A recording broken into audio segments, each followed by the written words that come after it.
Kolbrin Bible Book 6, Book of Morals and Precepts, Chapter 44, Slander. Much of the book is to develop your moral code. Avoid using it to judge others. Kolbrin Bible Book 6, Book of Morals and Precepts, Chapter 44, Slander. NPR 44:1. The malicious word of the slanderer is like a barbed and poisoned dart, and swifter to destroy than the whirlwind. The slanderer casts down the good works of men with the tempest of his vile breath. His spite undermines the peace of households, and his tongue builds temples of deceit. NPR 44:2. The mouth of a slanderer is like a cesspool, from which nothing comes forth but bad smells. The tongue of the scandalmonger is like a maggot. It spreads rottenness where once all was wholesome. It hatches the filth upon which it feeds.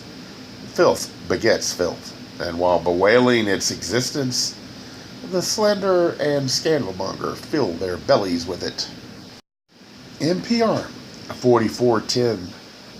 Place not your ear at the hatchway, nor listen to the talk and counsel, that it may be repeated on the streets.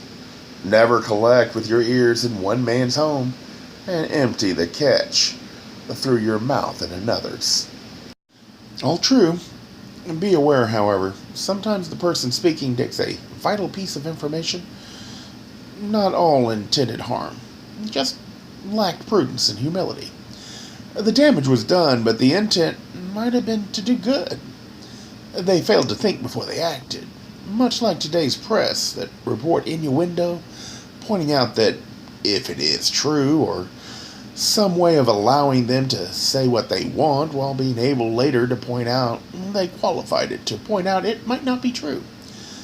Once it comes out, you can't take it back, and few will question you if they have trusted you before. God can judge both the result and intent. Society must at times take that responsibility, but it should be limited based on the needs of society and balanced with individual free will. One person should not attempt to judge based only on the results of the act.